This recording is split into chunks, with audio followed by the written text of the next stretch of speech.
If you're driving down Highway 31, you're in barbecue country. And if you're in Brewton, Alabama, you're only one traffic light from George's BBQ. I've known the Castleberry family for decades, and that's what makes Brewton so special. Join us as we take a peek behind the scenes of creating a new favorite in town, Brunswick Stew from George's BBQ.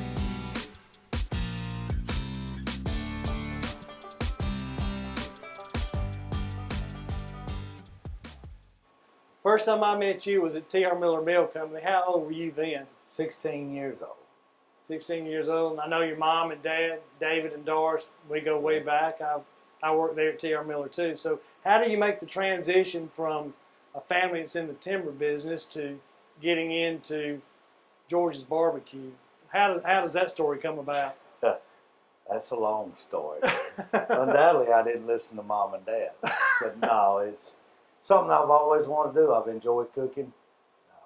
Never had any formal training, but it's just something I like to do. It's a good little hobby. So we tried to turn it into a good little living.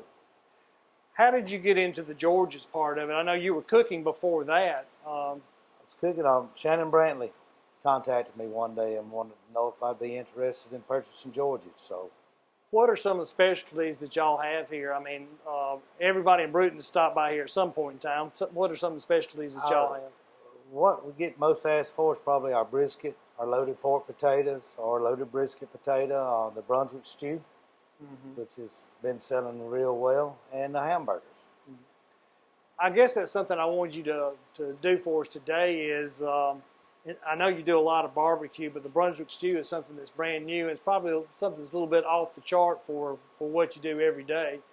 Is that something that you've been playing around with for a while? Played around with it for a little while. I thought I'd try it the first winter I was here, and I said I'll just do it through the winter because nobody's going to buy stew during the summer. Right. I was mistaken.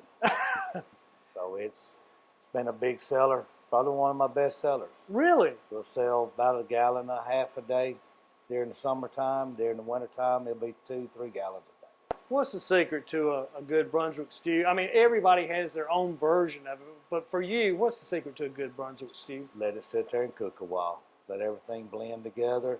Get all your flavors in there and just let it cook a while.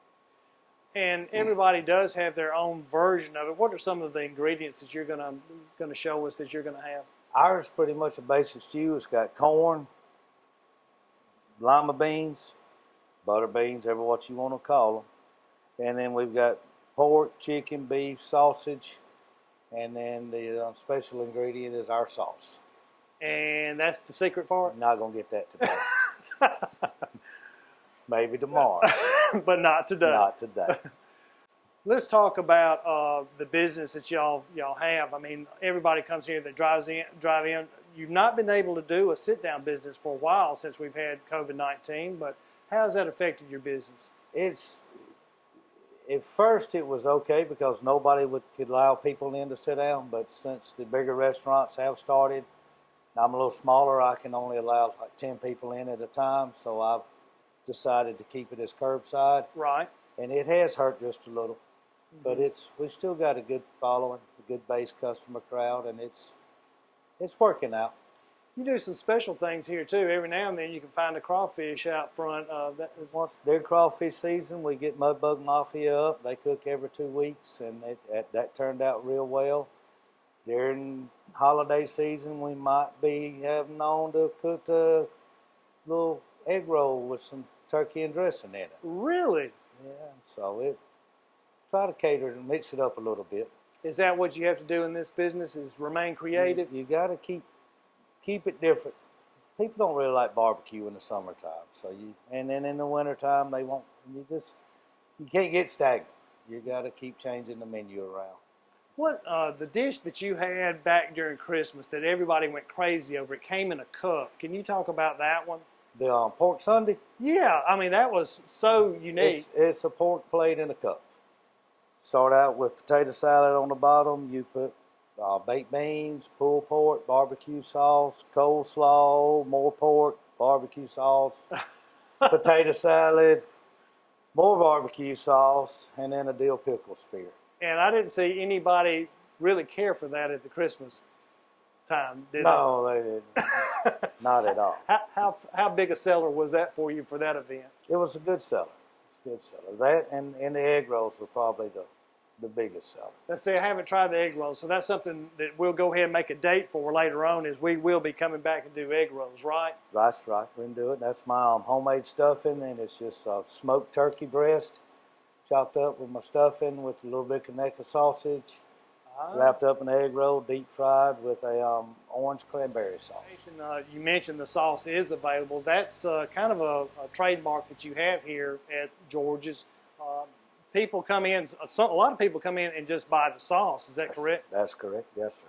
And we sell the sauce in 8 ounce, 16 ounce, 32 ounce, half a gallon, and a gallon. what's the most popular? Usually 16 ounce. That's kind of like a family size that they would take. That'll feed about 4 or 5 people. Is that a sauce that you use on everything? I mean, Everything. We have one sauce. That's it. We have one rub. It's all George's recipes. I got you. I know we're going to be doing the Brunswick stew, but barbecue. How much do you cook at peak? I mean, what are you talking about for peak season or a peak week? Peak season, we'll probably go through about 400 pounds a week. Wow. Just between the ribs, the pulled pork, and the brisket, and chicken wings and chicken.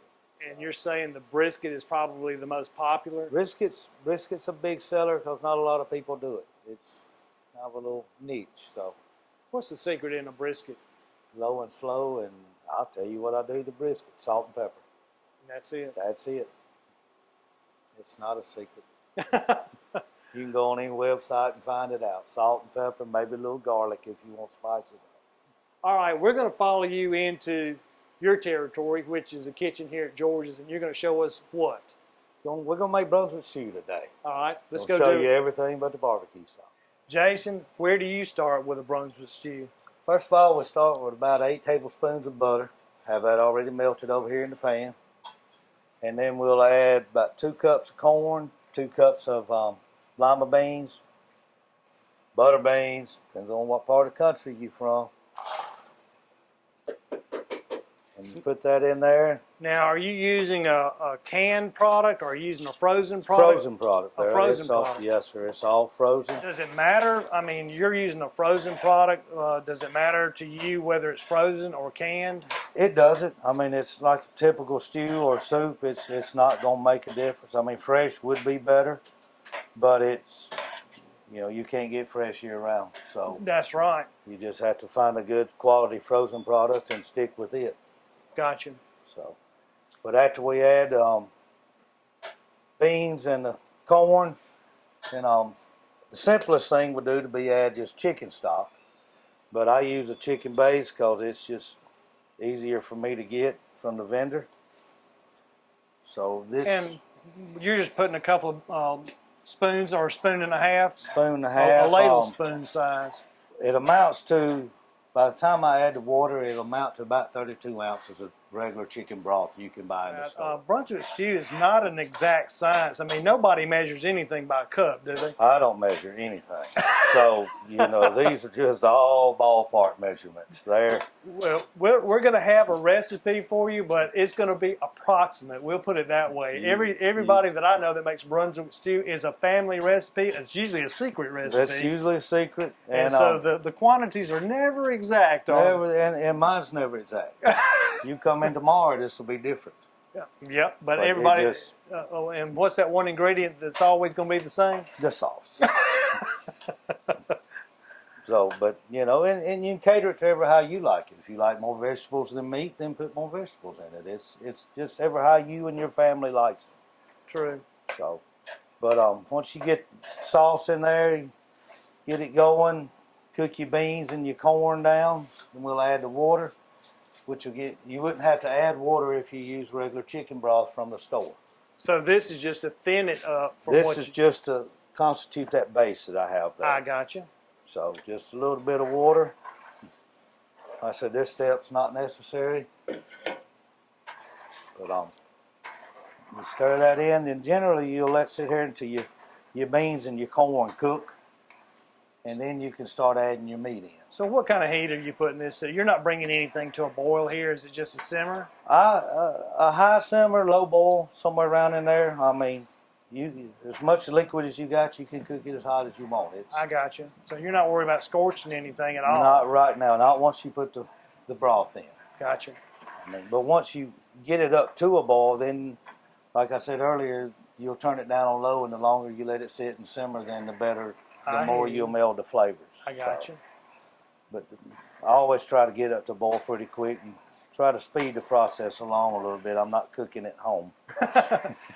How long have you been making this recipe? I've been doing this about 2 years. Okay. We started about 6 months after we opened up. Did you already have a Brunswick stew recipe and then you adapted it with the sauce? I didn't have one. I kind of looked one up, and I just took the parts I liked out of this one and that one and made up my version of it. So this is Jason's version. Well, it's everybody's version. It is now. Right? It is now. That's correct.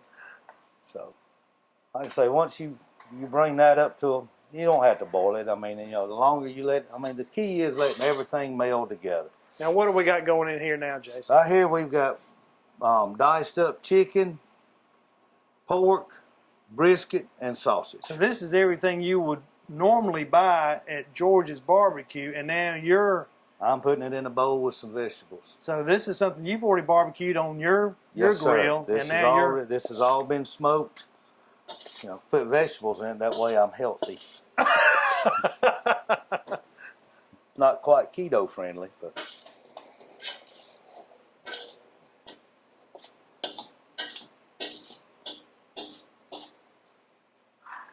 So that's a pretty good mix of vegetables and meat there. You're heavy on the meat. That's heavy on the meat. That's important for you, isn't it? It's a barbecue restaurant.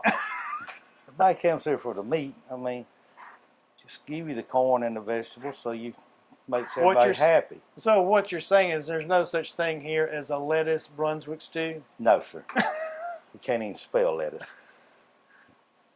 So you got George's Barbecue, all the meats in there, and then you've got your vegetables in there to make it healthy. That's right. So it's got everything you need. Everything you need. Balanced meal right here. Got the whole pyramid with a glass of milk. There you go. So, and once that gets to going, then we'll add the secret recipe. Well, it's not a secret, but the sauce recipe is a secret. And you're pretty liberal with that, aren't you? I am. I mean, that's what makes it all good. Seals that barbecue. But the trick now is once you put the sauce in, you have to bring it to a boil. Caramelizes the sugars in the sauce and then changes the whole flavor of the sauce. And that's what you want. So what kind of cooking time? I mean, like you said, nothing in this recipe is, you're not in a hurry when you're cooking this, are you? Not in a hurry. And like I say, I generally make this 3 gallons at a time. So it takes me about 2 hours to make it. Okay. So, but a normal pot you could make, I mean, you could put it in a crock pot and do it if you wanted. Okay. And let it be something you could come home to at night. So it's not a high heat, in a hurry type recipe. It's kind of a gradual blending of. The main thing is you have to bring it to a boil once the sauce is in it. Okay. And that changes the whole properties of my sauce. But you're saying you could finish it out in a crock pot just over time, but you got to get that boil first. Yes, and once you're through with that, then you can. Then you can just let it sit there on low simmer all day long. Wow. So it's starting to get a look to it now, isn't it? it's getting there. The other kicker to it is Worcestershire sauce, because I generally have a sweet sauce. So if you don't like things so sweet, you can take the Worcestershire sauce. And once again, this is up to your discretion of how much you want to put in. But the Worcestershire sauce will cut the sweetness down to whatever degree you want. Okay, so that gives you a little saltiness back to it. Wow, that's starting to get a rich color to it now. I think that, I guess I've always thought of Brunswick stew being over a flame and cooking all day long and you having to sit there and watch it, but that's a great idea that you had about getting it started, using the heat, then transferring it over to a crock pot type recipe, and you can go home and when you can go to work, when you come back, it's ready to go. It's ready to go.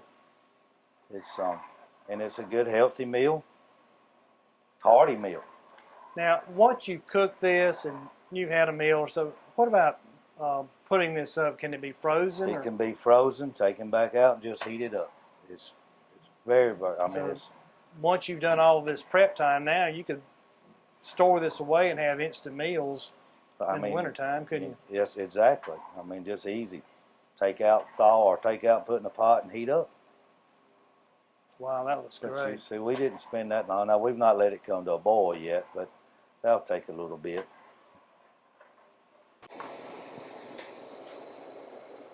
Talking and Jason, what's the final touch for Brunswick stew for you?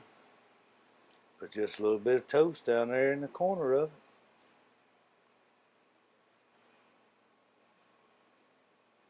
Wow, that's a great looking dish right there.